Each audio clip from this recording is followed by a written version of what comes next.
All right, we're live streaming. Hey, Vernon Owls, you're in for a treat. Miss Wilkins is going to be introducing our special guest and former Vernon student. I hope you all enjoy this, and we'll be definitely talking more about our special guest in the future. So welcome. Hi, Vernon. I'm so glad that you guys could join us for this very special event. I want to also thank Green Bean Books for partnering with us and making this happen.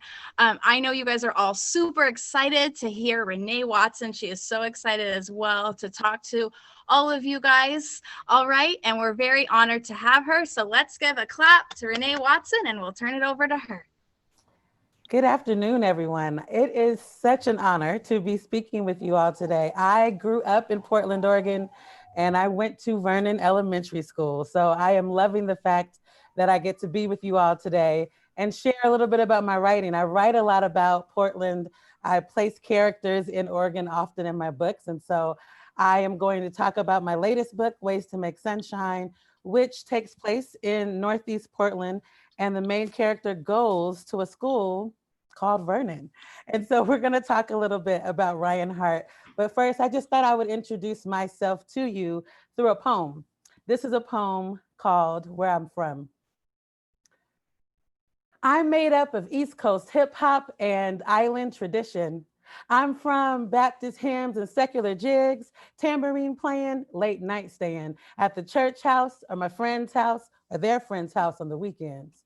Where I'm from, there are corduroy hand-me-downs and family keepsakes, family pictures on the wall, open Bible on the coffee table. I'm from that side of town, where the media only comes for blood shed, blood wasted, never for blood restored, celebrated, or regenerated. I'm from hopscotch and double dutch, from hide and go seek and Pac-Man. I'm from curry goat, rice and peas and beef patties, from turquoise blue water, white sand, and dreadlocks. Reggae is in my blood. Grew up in the Pacific Northwest, a place where rain falls more than sun shines. I'm from Douglas firs and pine trees, where we walk under waterfalls, drive up windy roads, and escape to the beaches on the Oregon coast. Where I'm from, music takes away the blues. I'm from Bob Marley, Mahalia Jackson, Aretha Franklin, James Brown. I'm from Jackson 5 Records and New Edition tapes. Where I'm from, we rewind tapes over and over and over again so you can write down the lyrics and memorize them. Where I'm from, the whole neighborhood is your family. Ladies sitting on their porches looking out for you, shooing away boys like flies, calling your mama to tell her what you did before you can get home and lie about it. Where I'm from, people ask my friend, "Is that your hair?" And she says, "Yeah, it's mine. I bought it." I'm from divorce being passed down to children like a family heirloom. I'm from single mamas pushing strollers, praying that their babies don't have the same struggles as them. I'm from a little goes a long way. From sun's gonna shine after the rain. I'm from persevering souls and hardworking hands, from a people destined to make it to their promised land. I'm from been there, done that, can and will do it again. Now you tell me, where you from? So I am from Portland and I am of Jamaican descent. And so I grew up and felt very loved and nurtured within Northeast Portland, but also felt very different because of my Jamaican heritage. Sometimes when I would talk about the foods that I ate and the music that I listened to, some of my friends would be like, "What? You eat curry goat? What? Why do you eat goat? Why is your food so spicy?" And so there were a lot of differences, even though I grew up around people who looked like me, right? And when I went outside of Northeast Portland, I interacted with people who did not look like me. And I learned that there were a lot of judgments and a lot of assumptions about who I was based off of the area that I lived in, the color of my skin, my gender. People thought I'd be a certain way because I was a girl, but that I'd be another way because I was a Black girl. And so I grew up with all these questions about my identity. How was I supposed to show up in the world? Who am I supposed to be? And is it okay to just be me and not worry about the labels and the assumptions that are put on me? And so in my writing, I write a lot about that. I write about characters who are figuring out who they are, who are loving their neighborhoods, who are loving the people around them and being loved back by those people, and who also have some questions about the world. There's some things we can celebrate about our families and our school, our neighborhoods, and there's some things that we can say, this is not so great. And I think this part should change. And it's okay to have both things, right? The good and the bad, everything in between. And so in my writing, I try to write about all of it. So nothing's ever all the way good, but nothing's ever all the way bad, because I don't think that's how real life is.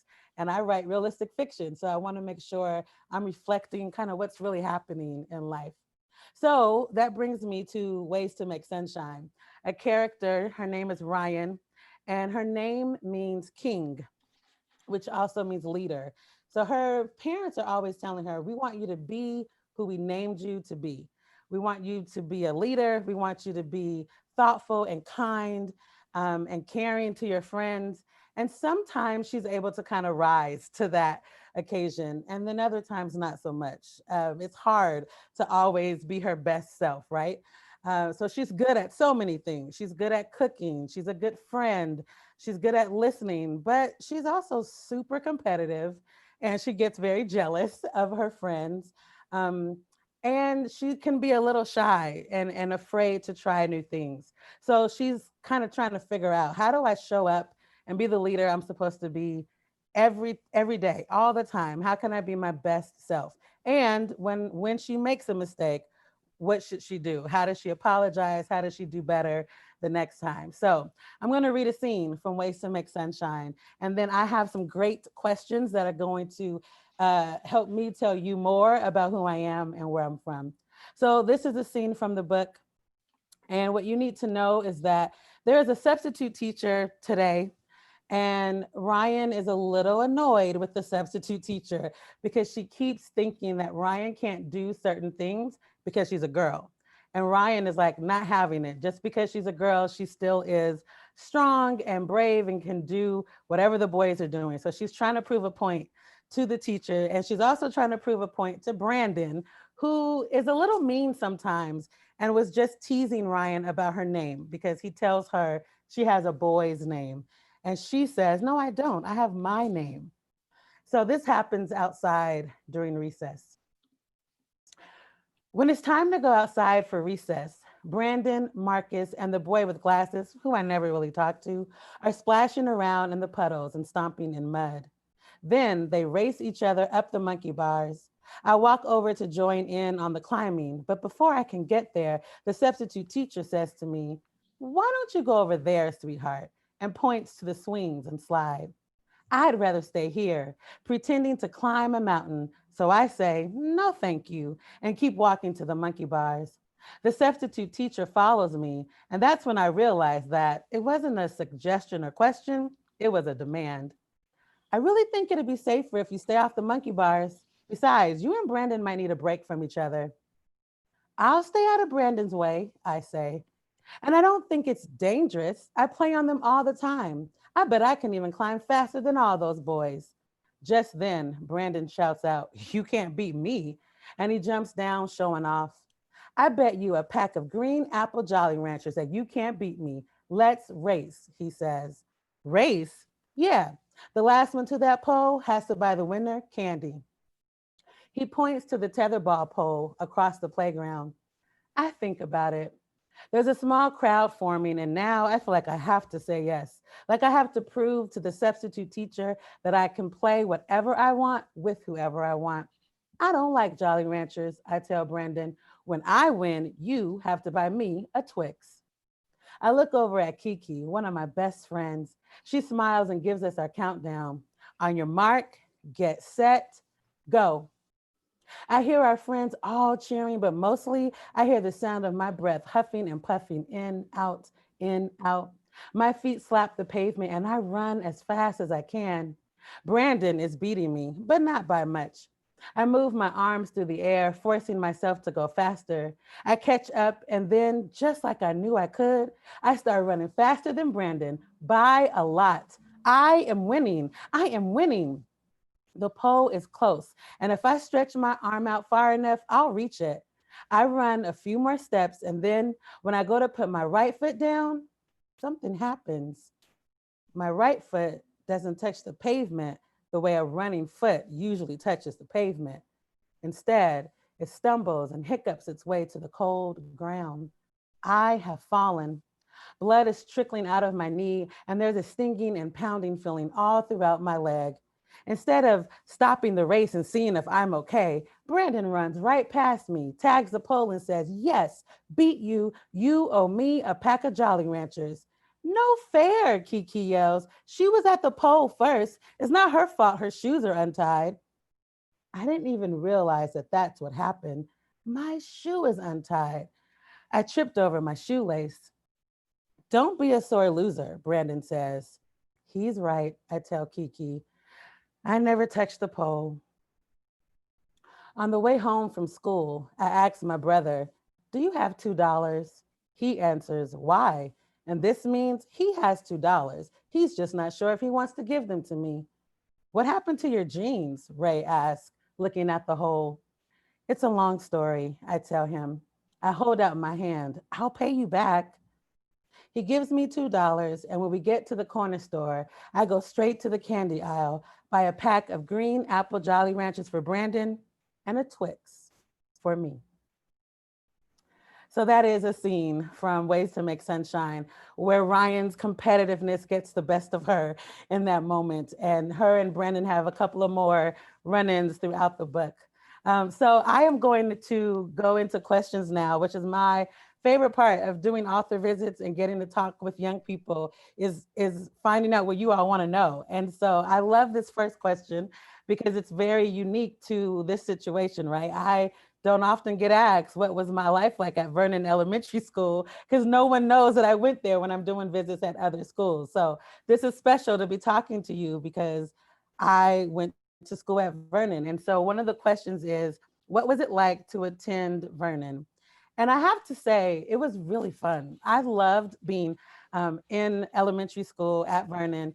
So back then it was K through 5. And um, I always say, the friends that I went to class with, a lot of us also went to the same church. We saw each other at grocery stores on the weekend. We played together on Saturdays. So I really grew up with my friends and we all kind of went to school together. And I have very loving teachers. It was in the second grade at Vernon that I wrote a 21-page story. Can you believe that? It wasn't a class assignment. I just wrote it at home and I brought it to school and I gave it to my teacher. And she said, "Wow, I think maybe you're going to be a writer one day." And she encouraged me to write in journals and she would give me ideas for stories and kind of check in on me, even though, again, it wasn't a class assignment, but she would ask me every now and then, "Hey, are you writing? Did you write a new poem yet?" And so I really appreciate that a teacher saw that gift in me and that she encouraged me to keep doing the thing that I loved to do.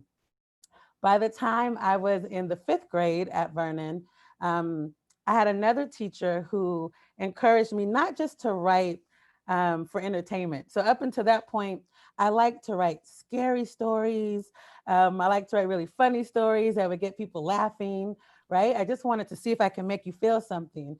But in the 5th grade, a really, really, really sad thing happened in Portland where there was an incident of racial violence. Skinheads murdered an Ethiopian man. And it was in the news, and we were all so upset. I was upset as a kid who thought, well, wait a minute. We've learned about the civil rights movement. We have equal rights and we're all together now. How could there still be racism in the world? What do you mean? What's happening? And I had all these questions. And sometimes it felt like the adults in my life didn't want to talk about it, even though I knew that there was a lot going on in our community. But my teacher in the 5th grade wanted us to write about it. And we wrote poems to the family, or some of us wrote letters. And we got to kind of deal with how we were feeling. And it was in the 5th grade that I learned that I could use my words for more than just entertaining people, but I could use my words to maybe bring healing to someone or to honor somebody's life to stand up for what I felt, to speak out against an injustice, I really learned how powerful words are and art in general, right? And that we could use it to make a difference, even though it wasn't going to bring Mulugeta Sarah back. That was his name, Mulugeta Sarah. It wasn't going to bring him back. His family was still sad, but there was something about bearing witness, is what we call it as poets. When you say, you know what, this matters, this is important enough for me to write about it, and I'm going to honor what's going on with my words. And so I learned all of that at Vernon. And I really feel like that was the foundation of me being a writer now, because I tend to write about what's happening in the world. And I still believe that words have power. One more story about elementary school as far as me writing. So my family didn't have a lot of money. I always say we were wealthy in other ways. We had lots of love and lots of talent, and we always supported each other, but we didn't have a lot of money. So when it was someone's birthday that I cared about, or when the holidays came around, I only had enough money to buy gifts for my immediate family, my siblings and my mom. But sometimes I wanted to buy something for an aunt, or a loved one at church, or for a friend. And so I would write a poem and I would give the poem as a gift. And I used to be really embarrassed about that, because I felt like that was a corny thing to do. I'm going to give you a poem. I wanted to give something fancy and something that felt more important. But so many times people would come back to me and say, Renee, your poem moved me. It made me cry, or I'm going to save it forever. I'm going to frame it. And I was like, what? My words made you feel something? And I just felt powerful. I didn't have a whole lot of stuff, but I had my voice, I had my words, and I could use my words to make somebody feel something. And so I fell in love with the written word at a very, very early age. And so Vernon is a special place for me.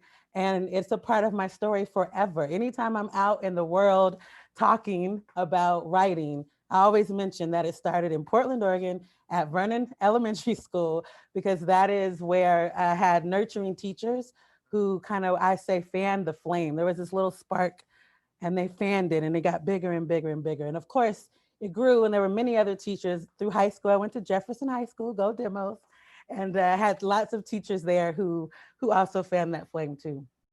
So, how do I come up with ideas for my books? I come up with ideas in all kind of ways. I always say, you know, I'm kind of a really good eavesdropper.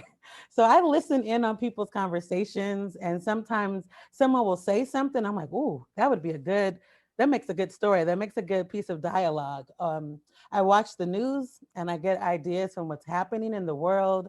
I respond to what's going on in the world, and I get ideas from my own life, right? So the poem that I read earlier, where I'm from, all of those things are true. I know those ladies on the porches, the music that I listened to as a child, all of those memories from my childhood somehow come back up when I'm writing. And so there are moments, even though this is not my story, Ways to Make Sunshine, but there are certainly moments where Ryan gets herself into a situation. I'm like, oh, I remember something similar like that. Or I have a friend who went through that, right? So I pull ideas from all kinds of places, and they show up in my work.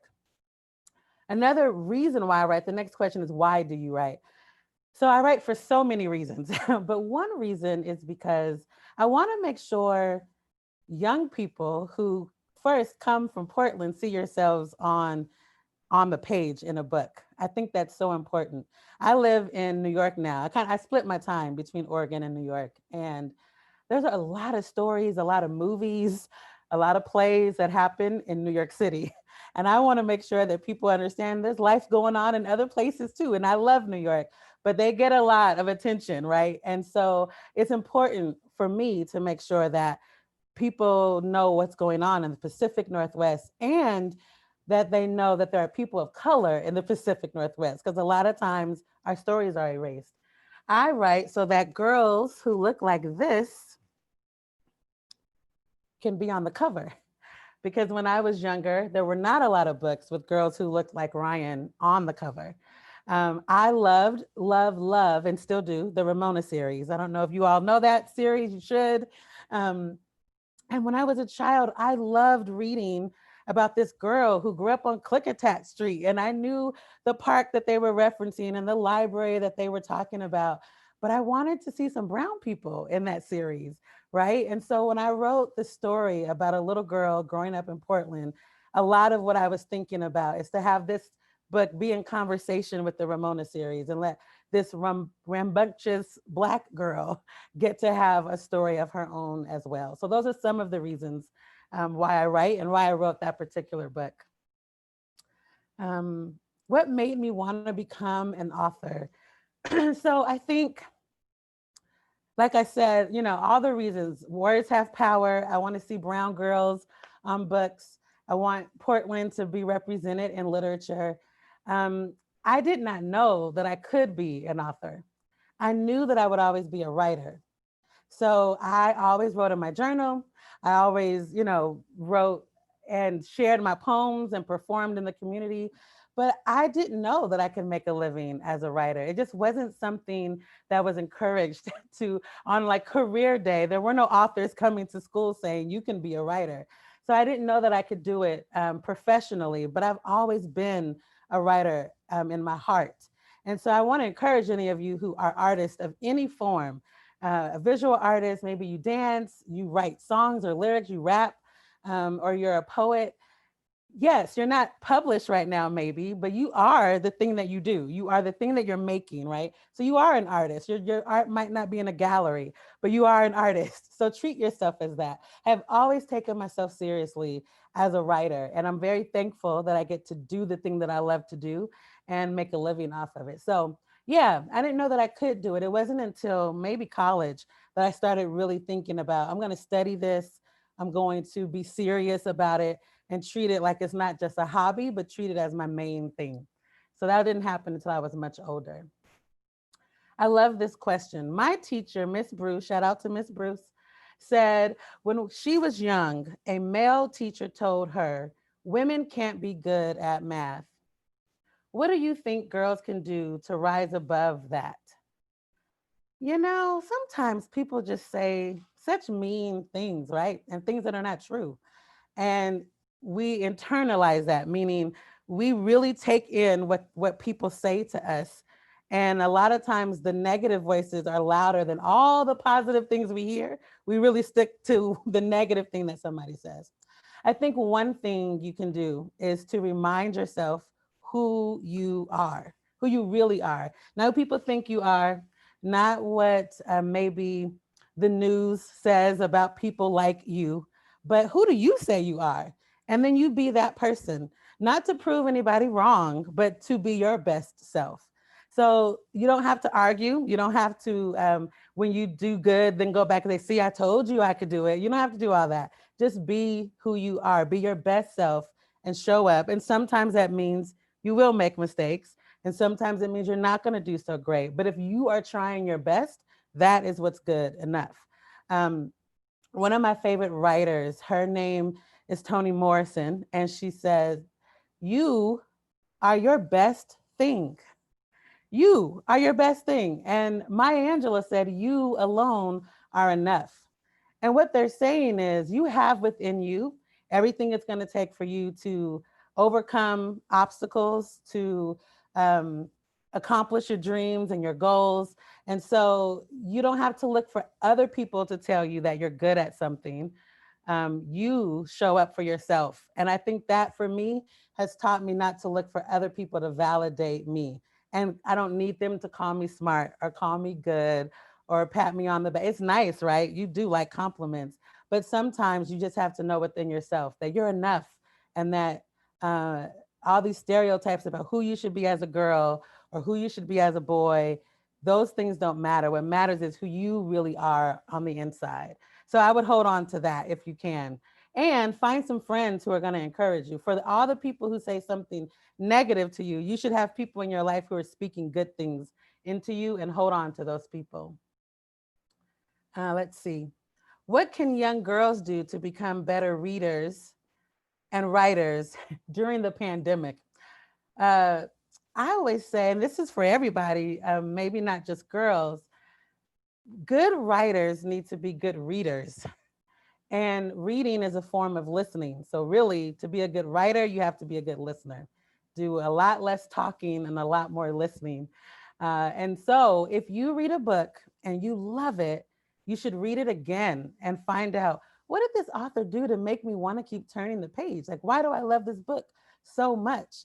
And then you start writing in that way. You try to do what good writers do. And that's how you learn to become a good writer. During this time in the pandemic, for me, it was really hard to write, especially in the beginning months. I was sad.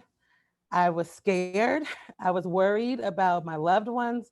And I didn't know what was going to happen. So it was really hard to push through all those emotions and be creative, right? So sometimes I just wrote like in my journal, just a diary entry, and I didn't try to do anything creative. But now things are, we kind of are in this new norm. And so I'm able to write a little bit more. So I would encourage you all to be reading a lot. And when you can, write. Sometimes the writing will be um, messy and not so great. It's not the thing that you're going to be showing, to everyone. And that's okay. It's okay to write some things just for you and not to share. And then other things you'll write and you'll want to share. But during this time, you, I think, might have some free time or more time at home than you usually do. So I would be reading as much as you can, especially if you love to write. Someone asked, a couple of people have asked about my favorite books and authors that I love. So I mentioned that I love Beverly Cleary. I also read a lot of Judy Blume when I was younger. Like contemporary authors who are writing, I love Jacqueline Woodson, Nikki Grimes, and I'll shout out Jason Reynolds. Those are three authors that I read a lot of and that I know and respect in real life. And also I love and respect their work. And my favorite book is House on Mango Street by Sandra Cisneros. Do I have any siblings? Yes, I am the youngest of five. And I have one brother, he's the oldest. And I often say I'm so grateful that my sisters and my brother are more like friends than family. So I get the benefit of having really close siblings and they're really good friends to me. And I have really good friends in my life. And they have really supported me. Being a writer is really hard. If any of you out there write, you know that the real writing happens in revision, right? You think you did something so great, you turn it in, even your teacher says, this was awesome. And then they say, but there's some things that you can work on to make it even better. So that is when the real writing happens. And even as an adult, even as a published author who has over 10 books, I still write my story, turn it into my editor, and she says, it's great, we're going to publish it. Oh, we're going to get this illustrator to your cover. We have this long conversation, all the good things. And then she says, and here are some notes to help you make it better. Then I got to go back to the drawing board and work on it some more. So I tell you that because I get frustrated. Sometimes I feel like my writing isn't good enough. Sometimes I'm like, why did I say I could do this? And I stop, I want to stop. But my siblings, my brother and my sisters and my close friends encourage me and help me and push me to keep at it and to keep pursuing this dream of mine. So if you feel like I'm not that close to people in my family, I want to encourage you to find some people in your life. It doesn't have to be a whole lot, 2 or 3 friends or adults in your life who you can trust and that they're going to help you be your best self. And when you're sad and frustrated and you feel like I want to give up on this or I'm not good at anything, you go to them and talk with them. And I bet you that they'll encourage you and help you to stick with it and do your best. Let's see.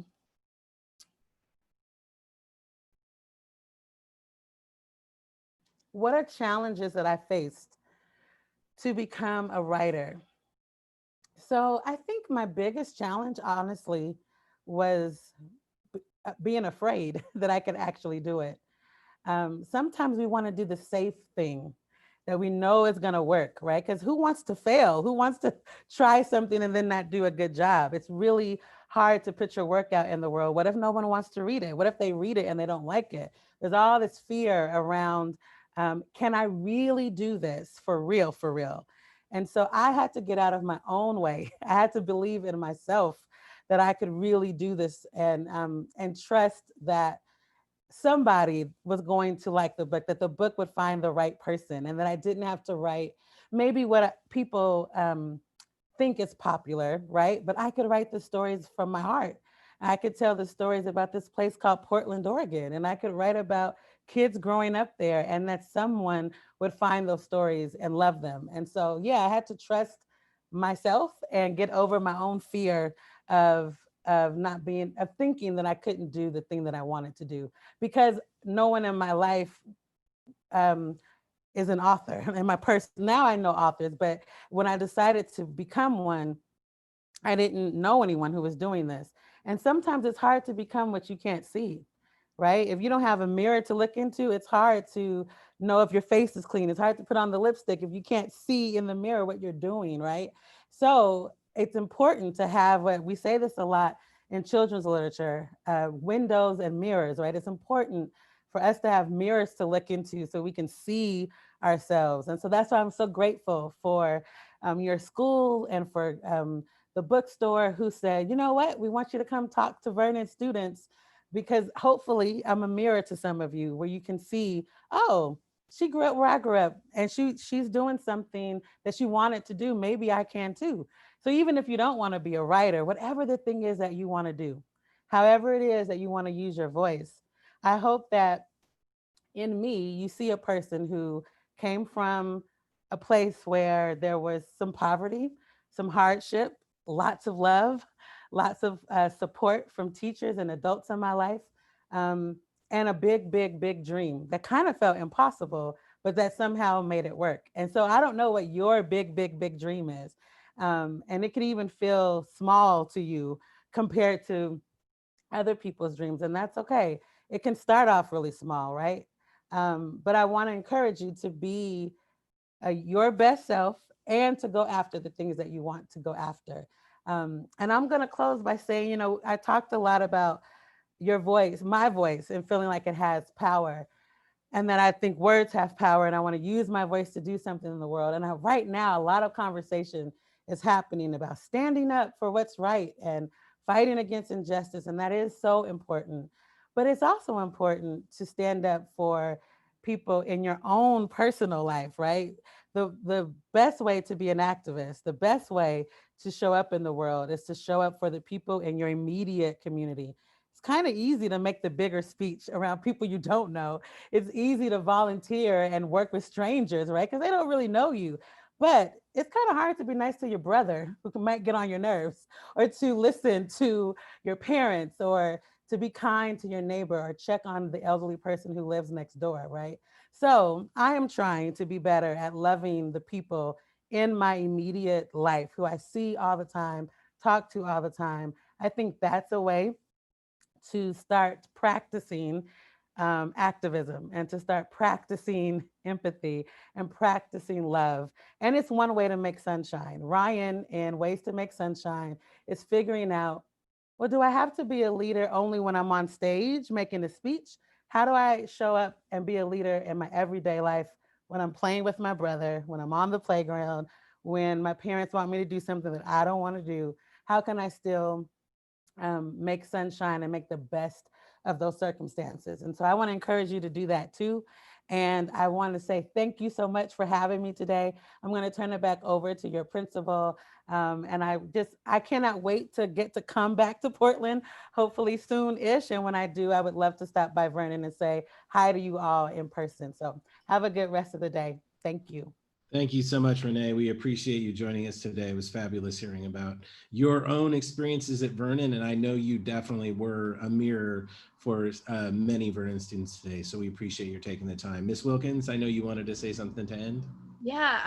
Yeah, thank you so much. The talk was very inspiring. One thing that you said is kind of our theme for library this year, is the importance. And one thing I want you guys to take away from this is everybody sees themselves in a book. So thank you, Ms. Watson, for saying that too, because that is so important, that everyone can see themselves in the characters and in the pages.